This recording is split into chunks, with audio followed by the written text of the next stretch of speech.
Audio Jungle.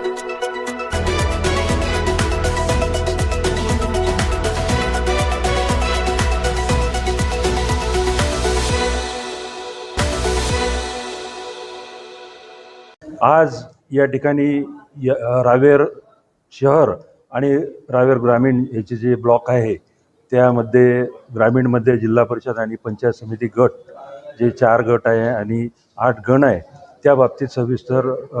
Congress पक्षाच्या वतीनं बैठक झाली आणि या निवडणुकामध्ये काँग्रेस पक्षाची रणनीती काय राहील, कशा प्रकारे निवडणुकीचा प्रचार करावा, कशा प्रकारे या ठिकाणी आपले उमेदवार निवडावे आणि काँग्रेसनं सर्व गटबाजी बाजूला सारून एक दिलानं या ठिकाणी कसं काम करता येईल आणि आपले सर्व उमेदवार या ठिकाणी कसे निवडून आणता येतील या दृष्टीनं सविस्तर अशी चर्चा झाली. या बैठकीला या परिसरातील ग्रामीण भागातील सर्व नेते, पदाधिकारी, कार्यकर्ते मोठ्या संख्येने उपस्थित होते आणि त्यांच्यामध्ये एक उत्स्फूर्त असा प्रतिसाद होता की यावेळेस जरूर काँग्रेसला या ठिकाणी घवघवीत असं यश मिळेल. मागच्या 2024च्या विधानसभा निवडणुकीत जे पराभवाचं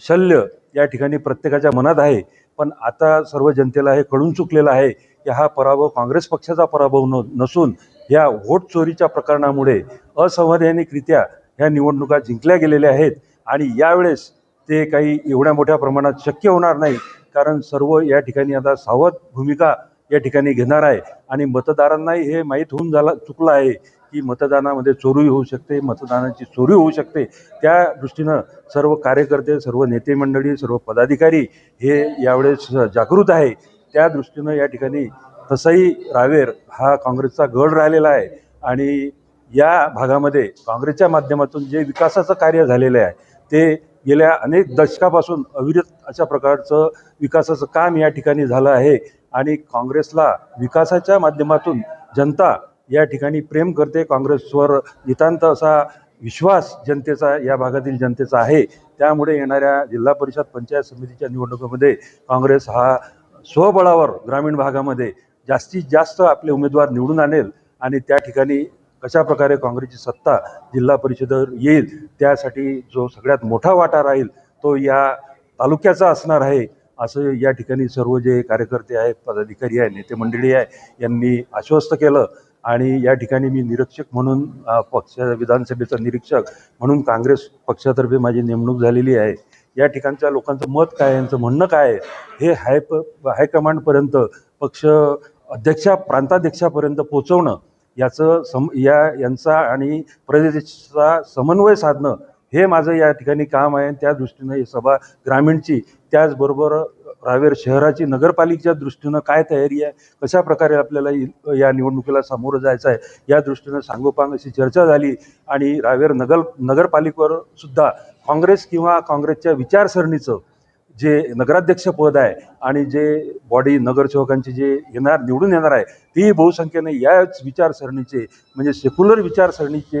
विचारधारेचे जे लोक आहे ते त्या ठिकाणी महाविकास आघाडी म्हणा किंवा शहर विकास आघाडी म्हणा किंवा काँग्रेसच्या माध्यमातून ते आता विविध पक्षांची चर्चा करून या ठिकाणची नेते मंडळी तो निर्णय योग्य वेळी घेतील आणि त्याप्रमाणे रावेर नगरपालिकेवर सुद्धा या सेक्युलर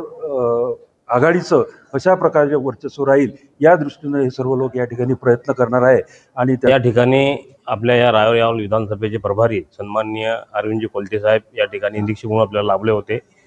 ग्रामीणच्या बाबतीत त्यांनी आढावा घेतला, तसेच रावेर शहराबद्दल त्यांनी आढावा घेतला व या ठिकाणी सर्व कार्यकर्ते त्यांनी ऐकून घेतलं व त्यांनी स्थानिक लेवलवरती तुम्हाला निर्णय घ्यावा लागेल सर्व परिस्थिती पाहून आम्हाला आमच्या पक्षाचे आदेश आहेत की आपल्या पक्षाचे जास्तीत जास्त जागा जितके निवडून येतील तेवढं तुम्हाला प्रयत्न करायचे आहे. आम्हाला जे पक्षश्रेष्ठी आदेश करतील आम्ही त्या आदेशाचं पालन करू आणि पुढील या 2-4-5 दिवसामध्ये आम्ही एक